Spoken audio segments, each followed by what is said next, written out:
Ya, salam puji Tuhan. Hari ini kita boleh bertemu kembali. Ini suasananya kemerdekaan.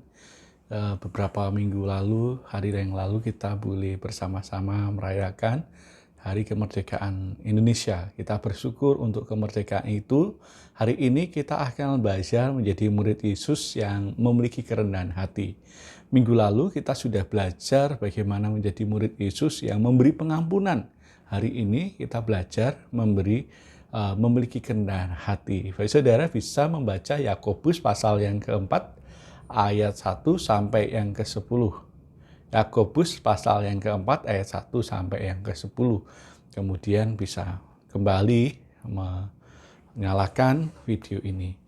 Saudara, suatu kali ada rombongan wisatawan Amerika yang dibawa tour guide untuk mengelilingi kota Batam.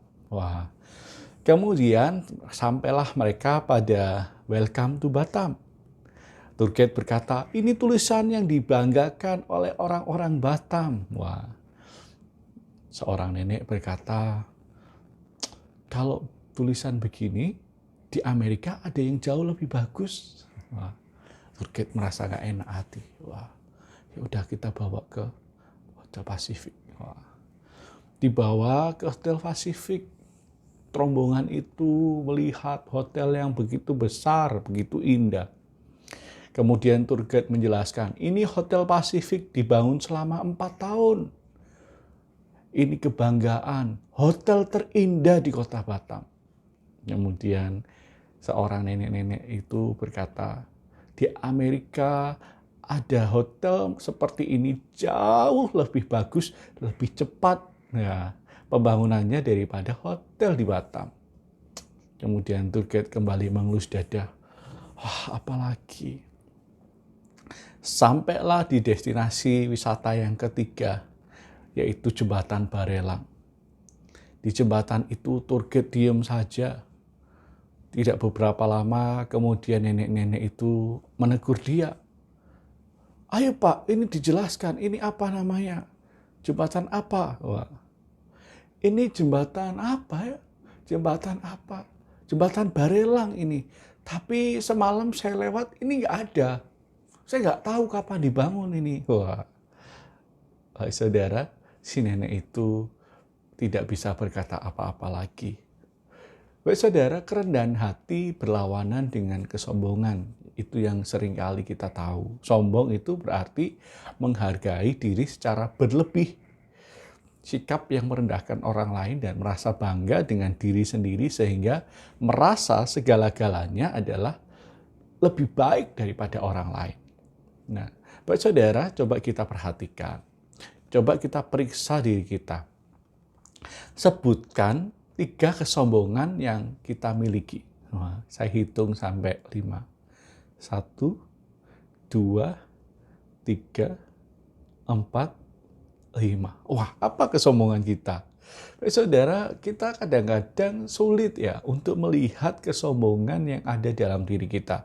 Kita lebih mudah melihat atau menilai orang lain yang sombong daripada melihat kesombongan yang ada dalam diri kita. Mudah untuk melihat kesombongan yang dimiliki oleh orang lain, tindakan, sikap yang dilakukan oleh orang lain. Tetapi sikap diri kita, tindakan kita nilai sulit. Ya, enggak lah Pak Pendeta, saya itu rendah hati kok. Wah, apakah betul kita rendah hati? Coba kita cek. Hal yang paling mudah untuk mengecek apakah kita sombong atau rendah hati adalah ketika kita terusik dengan kesombongan orang lain.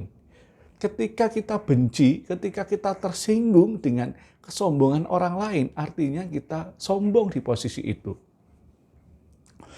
Suatu kali ada seorang pendeta yang berkhotbah memakai laptop di gereja. Karena baterai tabnya habis. Kemudian salah seorang jemaatnya marah-marah. Pak Pendeta sombong sekali ya. Mentang-mentang laptopnya baru, dibawa ke atas mimbar. Emang saya nggak punya laptop? Wah, saya kerja lah pakai laptop. Di rumah saya pakai laptop. Baik saudara, padahal Pak Pendeta di awal sudah berkata, minta maaf, baterai tab saya habis, catatan khotbah saya ada di tab, namun karena tab saya habis, saya harus membawa laptop saya. Mohon maaf. Baik saudara, permohonan maaf itu tidak dilihat. Yang dilihat adalah laptop yang baru. Sehingga apa yang terjadi? Hatinya terusik, kesombongannya terusik, sehingga dia marah-marah. Dia tersinggung. Mungkin kita tidak, hal itu bukan kita. Saya bukanlah. Wah. Tapi mungkin kita marah ketika melihat orang lain memakai sepatu baru di lingkungan kita, tetangga kita. Motor tetangga kita baru, mobil tetangga kita baru, bahkan mungkin jam tangan saudara kita seiman baru kita mulai, itu merek terkenal, jangan-jangan hasil mencuri. Wah. Atau ketika ada tetangga kita yang beli emas, kemudian kita berkata, waduh itu imitasi itu. Kalau emas baru, mana mungkin dia bisa beli. Wah, baik saudara, kenapa kita begitu terusik? Kenapa kita begitu tersinggung? Ya karena diri kita sombong. Kita nggak mau kesombongan kita dilebihi oleh orang lain. Makanya kita terusik. Ya, kesombongan tidak pernah membicarakan tentang kaya dan miskin. Ya, orang kaya ada yang sombong, tetapi juga banyak yang rendah hati. Orang miskin juga begitu, saudara. Kesombongan tidak melihat strata sebetulnya, tetapi kesombongan adalah sikap hati. Ya. Dalam hubungan kita dengan orang lain, di gereja, di rumah, atau di tempat kerja, seringkali terjadi konflik-konflik. Ya. Tidak jarang membuat ketersinggungan, sehingga terjadi perpecahan. Ya. Sebetulnya masalahnya apa? Masalahnya adalah faktor kesombongan. Kesombongan itu bukan sesuatu yang jauh dari orang percaya. Bahkan kesombongan itu kita pelajari. Terus ada dalam kehidupan kita. Ya. Baik saudara, kemarin beberapa waktu lalu ada TikTok, itu viral, video TikTok viral. Ya, cek saldonya dong ganteng. Wah, cek saldonya ganteng. Kemudian ada orang yang menunjukkan saldonya 11 triliun, 11 M. Wah, kalau saya mungkin 2 M ya. 505.000. Wah, ini jadi lucu-lucuan. Tapi yang jelas, saudara, kita semua membutuhkan pengakuan dan penghargaan diri dari orang lain. Oleh sebab itu tidak heran apabila banyak orang berjuang memperoleh pengakuan dengan berbagai cara untuk mendapatkan penghargaan itu. Jika ada orang lain tidak menghargai kita, kita bersungut-sungut, kita marah. Mari terus belajar untuk rendah hati. Jangan sampai kesombongan kita bertumbuh subur dalam hidup kita. Kenapa? Firman Tuhan berkata, ayat yang ke-6, Yakobus pasal yang ke-4 ayat ke-6 berkata, tetapi kasih karunia yang dianugerahkannya kepada kita lebih besar daripada itu, karena ia katakan, Allah menentang orang yang congkak, tetapi mengasihani orang yang rendah hati. Allah melawan orang yang sombong, tetapi mengasihi orang yang rendah hati. Bapak saudara, Allah kita, Allah yang membenci kesombongan, namun mengasihi orang yang rendah hati. Jangan terbalik, Allah tidak mengasihi orang sombong, tetapi Allah mengasihi orang yang rendah hati. Ya. Sebagai murid Yesus, kita terus belajar untuk memiliki kerendahan hati seperti Yesus. Karena Yesus sendiri sudah memberikan teladan kerendahan hati yang begitu rendah. Dia yang adalah Allah, rela datang untuk mengasihi kita, menunjukkan teladan kepada kita.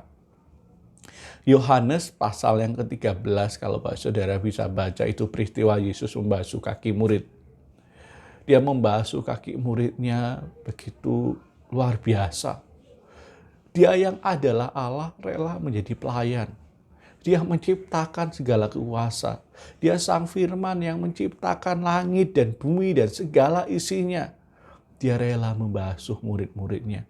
Dia rela membasuh, memberikan teladan kepada kita. Ya. Makanya kita harus mematikan kesombongan. Karena Allah membenci orang yang sombong. Ya. Letakkan di hati kita. Kita berkata, aku mau belajar rendah hati. Ya.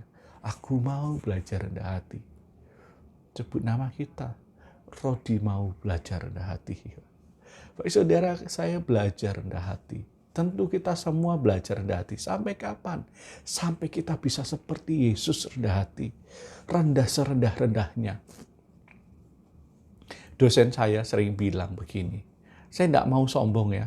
Saya nggak mau sombong. Banyak fakultas, banyak sekolah yang mau saya belajar, saya ngajar di sana. Wah, banyak orang tanya, apa rumusnya? Di usia 30 tahun kok sudah jadi dokter. Wah, tapi saya nggak mau sombong. Wah, saya juga nyekolahkan anak sampai kuliah, sampai SMA kuliah. Saya bahkan yang di STPI juga saya biayain. Banyak teman-temanmu, katanya begitu. Kemudian teman-teman saya berbisik, ini rendah hati, tapi di atas bukit. Baik saudara, ini bukan rendah hati. Ini kesombongan yang dibalut oleh kerendahan hati. Mungkin kita tidak. Jangan. Kenapa? Karena Allah membenci orang yang sombong. Kenapa sih Allah membenci orang yang sombong? Baik saudara, orang yang sombong itu tidak membutuhkan pengampunan Allah. Dosa apapun yang kita buat, biasanya minimal paling sedikit kita merasa salah. Namun ada satu dosa yang membuat kita melakukannya, tetapi kita merasa benar dan merasa tidak bersalah. Dosa kesombongan. Dosa kesombongan itu seperti oksigen yang kita hirup, kita keluarkan, dan itu natural sekali. Ya, tanpa sadar dosa itu sudah hadir dalam diri kita. Dan orang yang sombong selalu membangun benteng seolah-olah Allah tidak boleh hadir ya dalam kehidupannya, tidak boleh mengoreksi ya. Orang yang sombong biasanya melihat orang lain lebih rendah daripada dirinya sendiri. Karena itu tidak heran jika Allah sangat membenci orang yang sombong.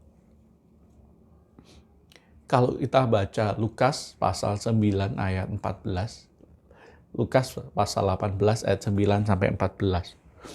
Ada perumpamaan tentang orang Farisi dan pemungut cukai yang berdoa.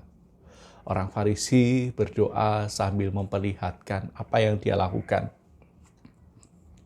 Saya bersyukur padamu bukan perampok, bukan orang lalim, bukan pezina, bukan pemungut cukai seperti ini, berpuasa 2 minggu sekali. Saya juga perpuluhan Tuhan. Saya bersyukur untuk itu. Dia begitu menyombongkan dirinya kepada Tuhan. Tetapi apa yang dilakukan pemungut cukai? Pemungut cukai berdoa, berdiri jauh dari bait Allah. Dia tidak berani untuk melihat ke langit. Dia menepuk dadanya. Dia berkata, Tuhan, ampuni aku orang yang berdosa ini. Siapa yang diterima? Bukan orang yang baik, bukan orang yang bersyukur tadi. Bukan orang Farisi yang menunjukkan proposalnya kepada Tuhan. Tuhan, aku orang baik. Aku bukan pemungut cukai. Aku bukan pezina. Bukan itu yang diterima Allah. Tetapi pemungut cukai yang merendahkan hatinya kepada Tuhan. Itu yang ditinggikan. Barang siapa meninggikan diri, dia akan ditinggikan oleh Allah. Baik saudara, dalam kenyataannya kita bisa melihat ketika manusia sudah jatuh dalam dosa. Manusia begitu sulit untuk memiliki kerendahan hati. Menara Babel menunjukkan bagaimana manusia pada waktu itu menemukan batu bata, baru menemukan batu bata dan tergala-gala. Tergala-gala itu seperti aspal. Ketika mereka menemukan itu, mereka berpikir, ayo kita bangun kota dan membuat menara sampai ke langit. Mereka berpikir di langit itu Allah. Kalau kita bisa sampai ke langit, kita bisa sampai, artinya level kita sampai pada kita sama seperti Allah. Wah, anak-anak manusia pada waktu itu, keturunan Nuh, masih satu bahasa, mereka membangun melalui batu bata dan juga tergala-gala yang mereka temukan. Tapi apa yang terjadi? Allah turun mengacaukan bahasa mereka, sehingga diserahkan ke seluruh bumi. Ya. Bapak Saudara, kesombongan membuat kita terpecah belah. Tidak ada orang yang suka dengan kesombongan. Jangan memelihara kesombongan dalam diri kita. Lama-lama kita akan menyukainya. Yang perlu kita lakukan adalah kita terus mengoreksi sikap kita, mengoreksi ucapan-ucapan yang kita lakukan yang mencerminkan kesombongan. Jadilah pribadi yang rendah hati, karena pribadi yang rendah hati dikasihi oleh Allah. Saudara, yang kedua, Amsal pasal 21 ayat yang keempat berkata, mata yang congkak dan hati yang sombong yang menjadi pelita orang fasik adalah dosa. Mata yang congkak, hati yang sombong menjadi pelita orang fasik adalah dosa. Kita bisa melihat kesombongan yang lain, kesombongan kita adalah sumber dari dosa-dosa yang lain. Kenapa? Karena firman Tuhan berkata, pelita bagi orang yang fasik adalah dosa. Hati yang sombong menjadi pelita yang orang-orang fasik, orang-orang yang tidak takut akan Tuhan adalah dosa. Dosa-dosa yang lain. Sumber dari dosa-dosa yang lain adalah kesombongan. Seorang teolog Italia yang hidup pada abad 13 bernama Thomas Aquinas berkata begini, kesombongan adalah bapa dari segala dosa. Thomas Aquinas menyadari bahwa kuatnya dosa kesombongan, sehingga dosa ini adalah bapaknya dari sumber dosa-dosa yang lain. Kita bisa melihat ada banyak tokoh-tokoh di Alkitab yang jatuh dalam dosa yang kesombongan. Raja Saul, dia melihat Daud dan ingin berusaha membunuh Daud. Wah, kesombongan dia membuat dia tidak menyadari bahwa yang ketika dia menang perang seharusnya semua untuk Allah, tetapi dia ambil kemuliaan Allah. Kesombongan Absalom membuat dia nekat mengkudeta Daud, sehingga dia menghampiri gundik-gundiknya Daud dan akhirnya kita tahu Absalom tewas saat berperang. Kesombongan siapa lagi? Kesombongan Raja Mesir. Firaun mengakibatkan bangsa Mesir menerima 10 tulah dan akhirnya ia tewas juga. Bapak Saudara, Amsal 16 ayat yang kelima berkata, setiap orang yang tinggi hati adalah kekejian bagi Tuhan. Sungguh ia tidak luput dari hukuman. Ada hukuman. Sebagai orang percaya ketika kita sombong, ada hukuman. Bukan sebuah hukuman yang menjatuhkan sebetulnya, tetapi hukuman yang mendidik kita supaya taat kembali kepada Tuhan. Itu yang dilakukan oleh Allah. Bapak Saudara, Alkitab dengan tegas mencela kesombongan. Karena kesombongan berpengaruh terhadap cara pandang seseorang kepada Allah. Taklukkan kesombongan itu dengan kerendahan hati. Ketika saya masih muda, saya punya TV zaman dulu di Surabaya yang jadul, tabungnya yang besar, di sampingnya cuma ada on off-nya, ada tombol 1, 2, sampai 10 atau 11, saya lupa, ini channelnya hanya bisa dipilih 9. Jadi saya hanya pilih itu, tidak ada remote pada waktu itu. Suatu kali TV kami rusak. Untuk menonton TV atau siaran bola biasanya kami harus ke tetangga atau harus ke rumah teman kami yang agak jauh. Sampai sebulan, 2 bulan, teman saya tanya, tumben kamu di sini terus, mana TV-mu? Wah, karena saya malu, saya nggak mau dibilang nggak punya TV pada waktu itu. Oh, TV-ku lagi di servis, dikasih pasang drive CD langsung. Jadi bisa nonton MP3, dengerin MP3. Kemudian teman saya kagum mendengar itu. Bapak Saudara, saya sadar pada waktu itu bahwa seharusnya saya tinggal berkata, oh TV saya rusak. TV di rumah nggak ada. Namun kesombongan lagi-lagi melekat dalam diri saya dan akhirnya ada dusta yang dilahirkan dari kesombongan itu. Ada dosa-dosa lain dikatakan dalam firman Tuhan. Kamu Kamu mengingini sesuatu, tetapi kamu tidak memperolehnya. Ayat yang kedua. Lalu kamu membunuh, kamu iri hati, tetapi kamu tidak mencapai tujuanmu. Lalu kamu bertengkar dan kamu berkelahi. Kamu tidak memperoleh apa-apa karena kamu tidak berdoa. Bapak saudara, ada dosa yang dilahirkan dari kesombongan. Ada dusta, yang kedua ada iri hati, dan dosa-dosa yang lain. Kita tidak perlu membahas dosa-dosa yang lain. Tapi saya mau membahas dosa kesombongan itu melahirkan iri hati.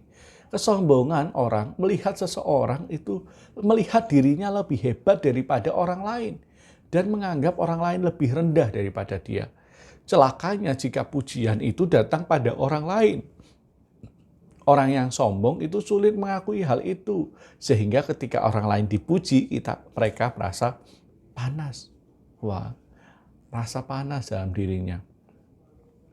Misalnya ketika kita Natalan, wah, jalan begitu luar biasa, orang terberkati, orang merasakan Natal tahun ini inovatif. Ada hadirat Tuhan dan banyak orang diubah. Kemudian orang sombong itu mendengar dan kemudian dia ambil celahnya.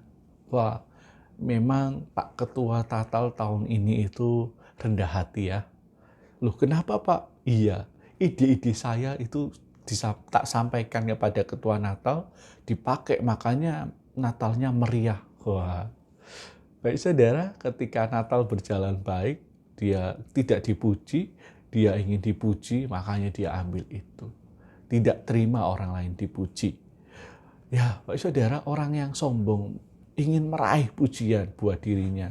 Ya, makanya Thomas Aquinas tadi berkata, dosa kesombongan itu adalah kesombongan adalah bapa dari segala dosa. Ya.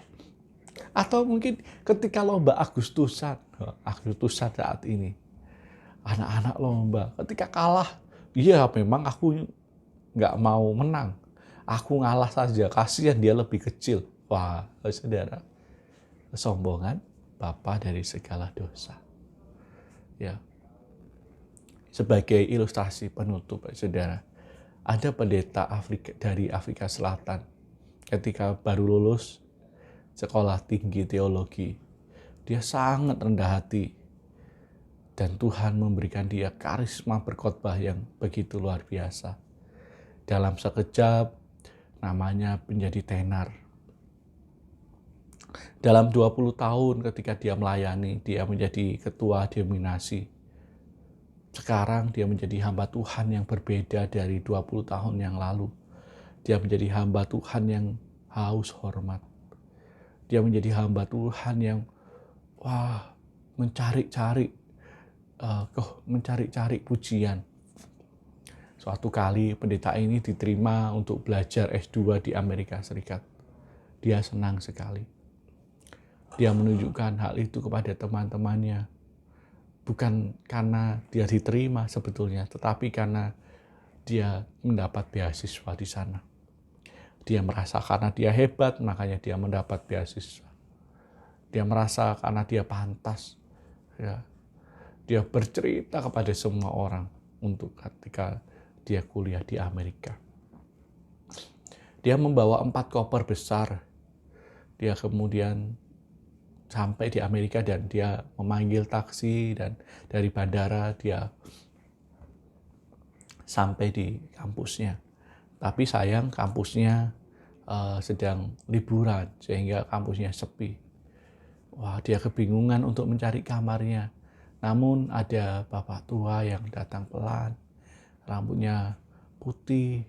Wah, sepertinya ini penjaga di sini. Wah, Pak, tahu kamar ini? Kemudian bapak itu, oh tahu. Mari saya tunjukkan. Wah, tolong bawakan koper saya ya Pak. Nanti gampang lah saya kasih Bapak. Baik Tuhan. Wah, dibawa sambil pelan sampai akhirnya di kamar itu. Dia mengeluarkan dompetnya pendeta Afrika ini dan memberikan uang. Oh tidak usah, kata bapak tua itu tadi. Gak apa-apalah, ini kan gak ada orang. Terima saja tipsnya. Oh nggak usah, terima kasih. Sudah menjadi tugas saya. Wah, dia pergi meninggalkan Pak Pendeta Afrika. Sampai suatu kali seminggu kemudian, tibalah mereka melakukan ibadah persekutuan dalam sebuah kapel. Ketika pujian dinyanyikan dan pada waktu firman, naiklah bapak-bapak yang memakai jubah yang biasa, rambutnya putih dan jalannya susah. Siapa bapak itu? Bapak yang membawa koper, kakek-kakek yang membawa koper. Siapa yang paling terkejut? Pendeta dari Afrika. Dia begitu terkejut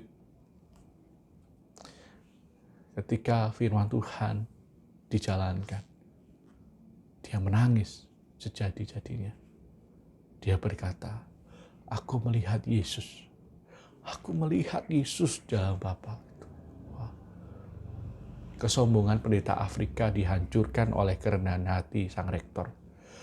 Kesombongan tidak menghasilkan apa-apa kecuali perselisihan, perpecahan.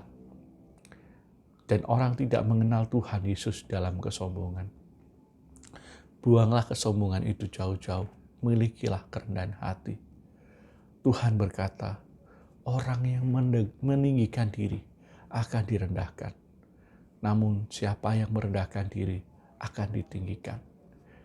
Biarlah kita rendah di hadapan Tuhan. Tidak mendapat pengakuan dari orang lain. Tidak masalah. Namun pengakuan dari Tuhan yang kita tunggu. Karena Dia yang akan meninggikan kita pada waktunya. Milikilah kerendahan hati. Tuhan memberkati. Mari kita tundukkan kepala kita. Kita berdoa. Ya Bapa, kami mengucap syukur jika hari ini kami boleh belajar rendah hati. Seringkali kami sulit untuk memiliki itu. Namun kami tahu bahwa Engkau Allah yang terus membimbing kami sehingga kami dimampukan untuk memiliki kerendahan hati.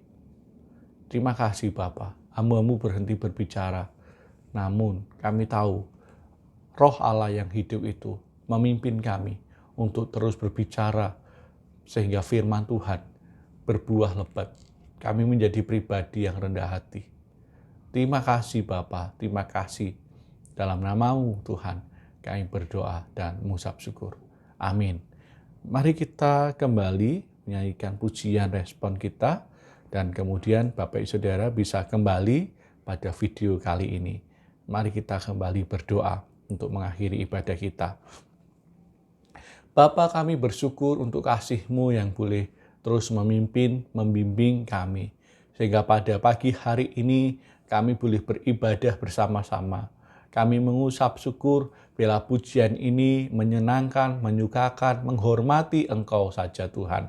Persembahan yang kami berikan, biarlah kami letakkan di bawah kaki-Mu menjadi dupa yang harum bagi hormat dan kemuliaan nama Tuhan.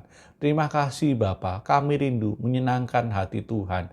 Kami rindu Tuhan. Tuhanlah Allah yang layak menerima pujian ini dan biarlah puji-pujian yang kami lakukan menyukakan hati-Mu saja Bapa.